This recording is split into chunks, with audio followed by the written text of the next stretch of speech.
President Buhari's administration ended on May 29 after 8 years in power.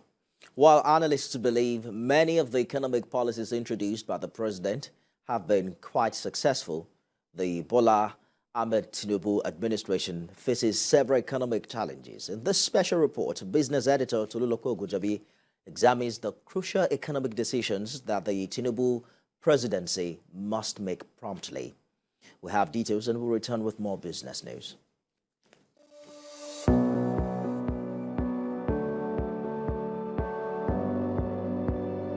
According to the National Bureau of Statistics, Nigeria's public debt stock, which includes external and domestic debt, stood at 46.25 trillion naira in Q4 of 2022, an increase from 44.06 trillion naira in Q3 of 2022.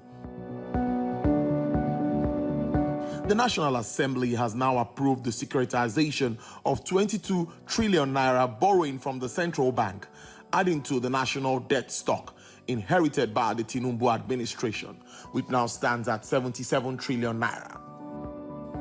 Other pressing issues include fuel subsidy removal, naira redesign, unemployment, and national centers. Before I assume office, and what I've heard is that no provision is there for fuel subsidy. The fuel subsidy is gone.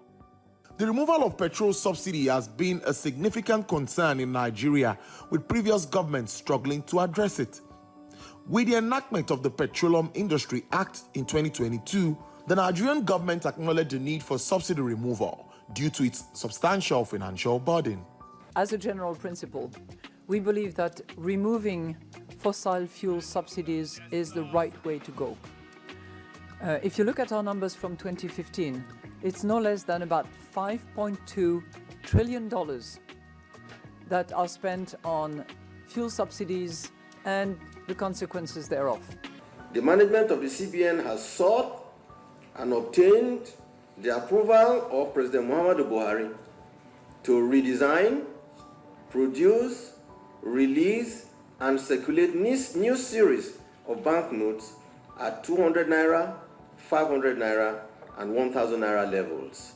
In October 2022, the Central Bank of Nigeria announced the redesign of certain denominations of the naira, specifically the 200, 500, and 1,000 naira notes.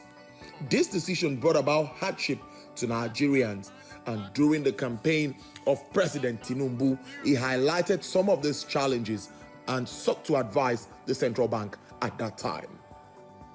Make your oil competitive. Attract foreign investment.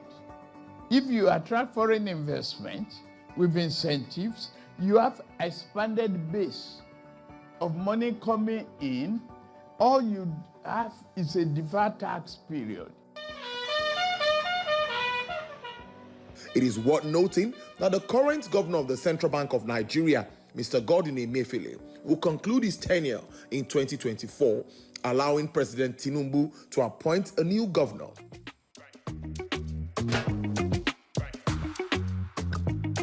Mr. Emefiele's unorthodox policies have faced criticism, with the International Monetary Fund citing central bank interventions in Nigeria's foreign exchange market as obstacles to capital inflows. Add as a footnote, as far as Nigeria is concerned, that with the low revenue mobilization that exists in the country, in terms of tax to GDP, Nigeria is amongst the lowest. A real effort has to be done in order to maintain a good public finance situation for the country. According to the National Bureau of Statistics, Nigeria's unemployment rate currently stands at 33%. However, KPMG reports that the unemployment rate increased to 37.7% in 2022 and is projected to rise further to 40.6% due to an influx of job seekers. Experts emphasize the need for government to create viable employment opportunities in the short and medium term to alleviate poverty and address social issues. In the meantime, President Bola Tinubu must prioritize the appointment of competent technocrats for key ministerial positions, particularly finance, industry, trade and investment. Addressing these issues will set President Tinubu on a positive trajectory, attracting investors and fostering confidence across the board.